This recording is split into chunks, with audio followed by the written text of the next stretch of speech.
Have you ever felt like we're navigating, well, just incredibly politically charged times? Uh-huh. It's that feeling, that our governments just seem maybe completely out of tune with what people actually want. Yeah, that resonates. It makes you wonder, doesn't it? Is our current way of doing government, is it really adequate for modern life? That's a big question. And I bet, like me, you've probably felt that frustration sometimes, that feeling that, precious resources are being pulled away from really crucial things. Like education, healthcare. Exactly. Pulled away from those only to benefit, a select few. It can feel really off. Well, that exact feeling you're describing, that's pretty much the starting point for Carlos Garcia in the source we're diving into today. It's called The Framework of Modern Democracy. Okay. And it offers a really powerful way to look at how our systems got here, why they might feel so, well, dysfunctional. Dysfunctional is a good word for it sometimes. Right. And importantly, what a path forward might actually look like. Garcia, he starts with this pretty striking claim right away. Oh, yeah. He sees the free market not just as, an economic system, but as what he calls a rigged system. Rigged. How so? Well, he argues it's not by accident. It's things like intellectual property laws, global tax havens, financial deregulation.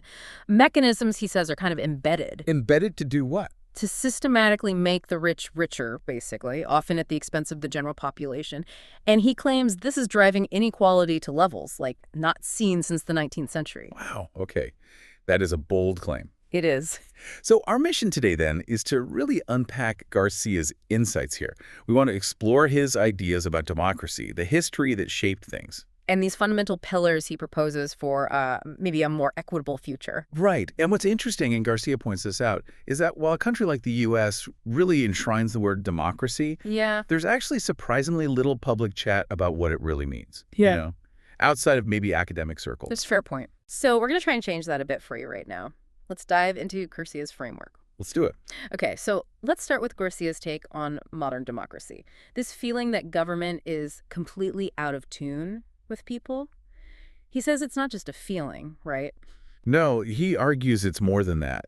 He contends government has actually been co-opted by powerful interest groups, and that these groups, well, they tend to disregard what average citizens actually need. That feeling of being disregarded, I think that hits home for a lot of people. Absolutely.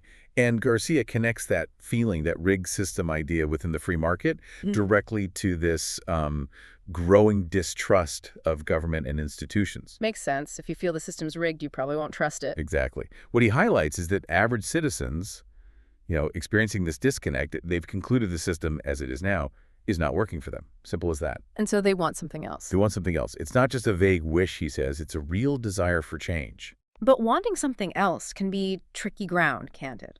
Garcia warns about solutions offered by opportunists, saying they aren't exactly risk-free. Yeah, he talks about individuals or groups who kind of thrive by creating scapegoats, blaming specific groups for wider problems.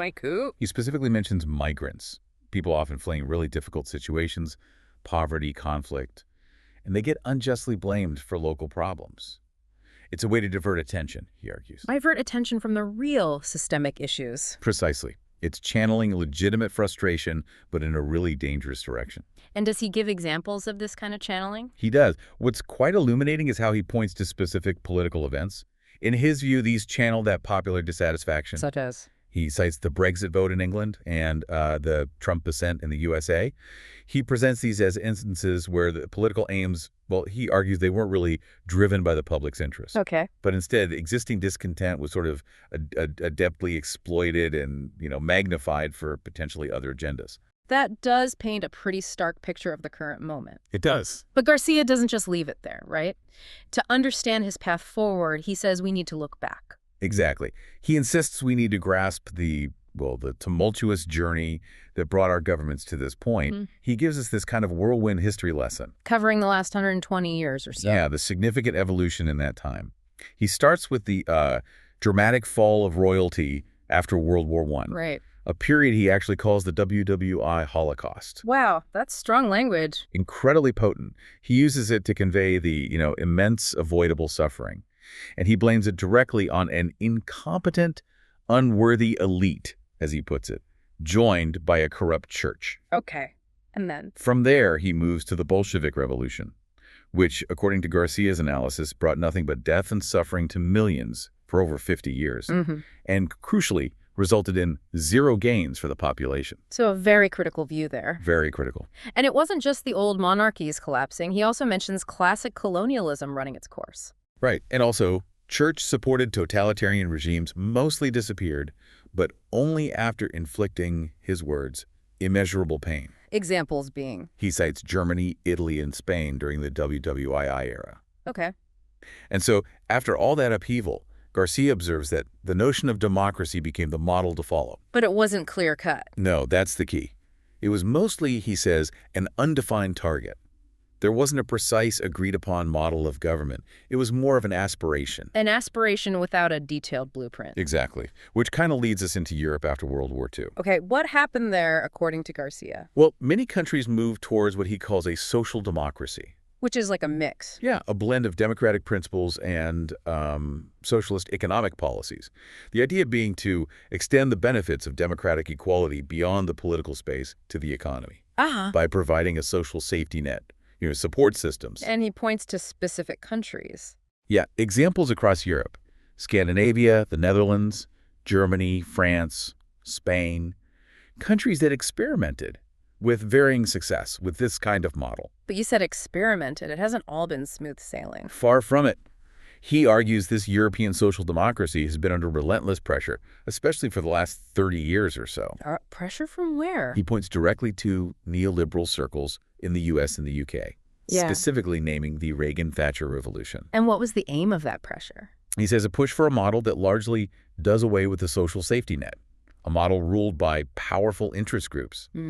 And he highlights how even today, swarms of corporate lobbyists in Brussels, the EU Power Center, are having significant success in influencing European policy, which he sees as further eroding that social democratic ideal. Okay, so that sets the stage. We have historical shifts, current pressures. So against that backdrop, Garcia asks the big question. What can we, average citizens, do? Right. And his answer isn't simple, but he tries to distill the elements of a modern nation into three fundamental pillars. 3 pillars as a basis for rethinking things. Exactly. A foundation for discussion and maybe moving forward. Okay, what's the first pillar? The first one is the social contract. The social contract. Sounds familiar, but what's his take? Well, he acknowledges the concept is ancient, right? It goes way back. But his focus is on how, in modern democracies, it's become largely, unwritten. Unwritten. Yeah, and maybe even broken, he argues. For it to work today, he says it needs to be explicit, based clearly on freedom, equality, and security for everyone. So bringing an old idea up to date. Precisely.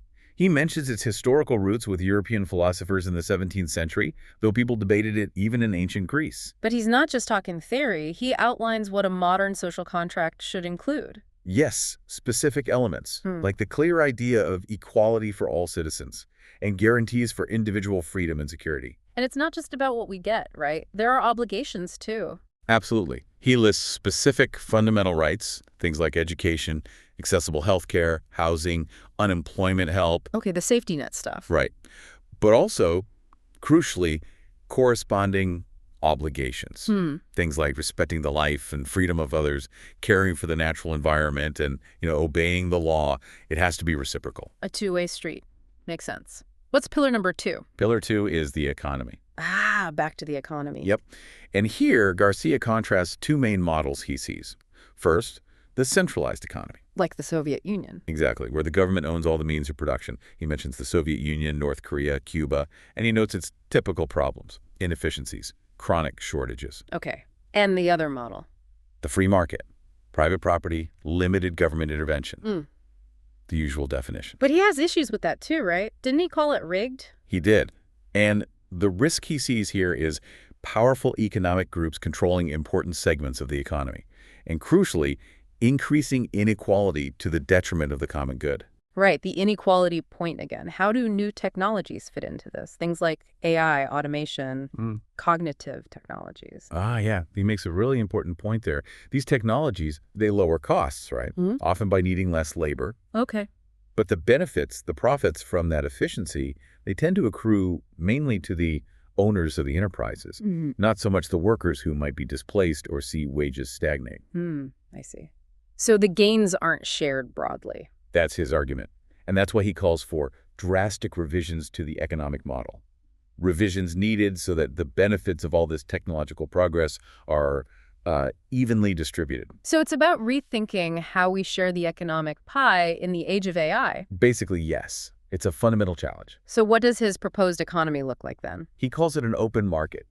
Individuals, small businesses, larger enterprises, financial institutions, they can all transact freely. So still a market. Still a market, yes. Right. And this is the critical difference with a strong government role. Okay, what kind of role? Not owning everything, like in the centralized model, but actively stimulating productive investment, creating regulations that ensure equality among players, actively working to prevent inequality. Guardrails, essentially. Exactly, guardrails. And also robustly addressing things like financial speculation and environmental care. It's a market, but one with clear, equitable rules enforced by the government. Okay. Social contract, economy. What's the third pillar? The third pillar is the government itself.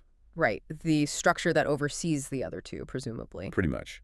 Garcia notes that the most common implementation we see today is representative democracy, where we elect people to make decisions for us. So what should the government's main goal be in his framework? Its primary goal, according to the source, should be to actively move the nation towards an equitable social model.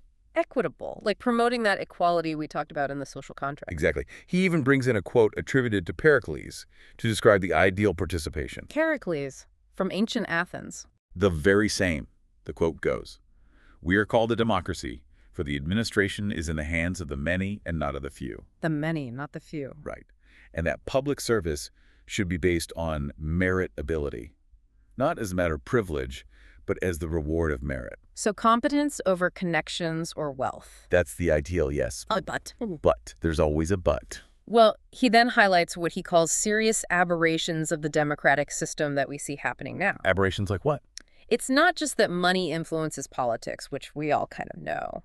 He digs into how campaign finance, especially the huge amounts needed now. It's astronomical in some places. Right. That, combined with sophisticated technology-driven manipulation of public opinion. He argues it fundamentally distorts that one person, one vote principle. How so? He contends it effectively allows wealth to hijack representation. Wow. It leads to a situation where, his words, whoever has more money manages to control the government.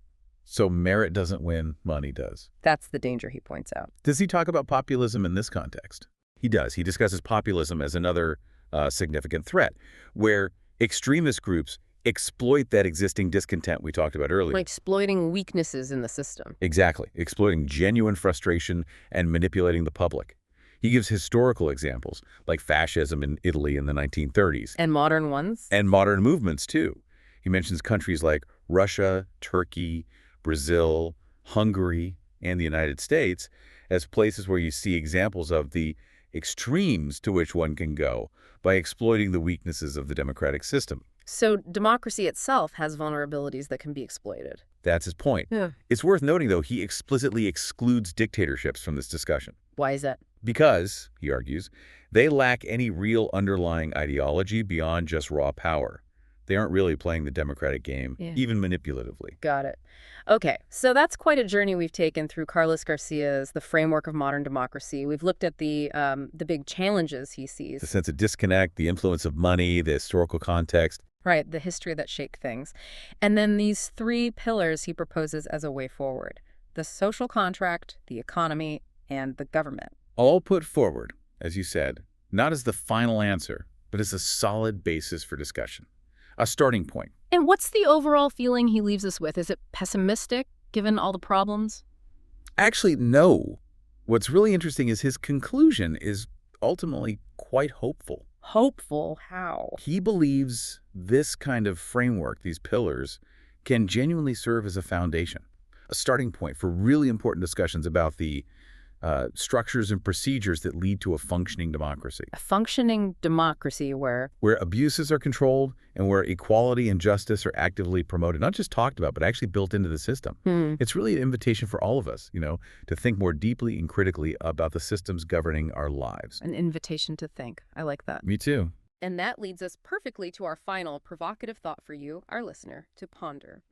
Considering Garcia's detailed framework, these three pillars, and all the current challenges we've discussed today, what fundamental shifts, maybe in our collective thinking, or perhaps even just in concrete local actions you could take, what shifts might be necessary for you to truly see a system where equality and justice aren't just ideals we talk about, but become, well, tangible realities?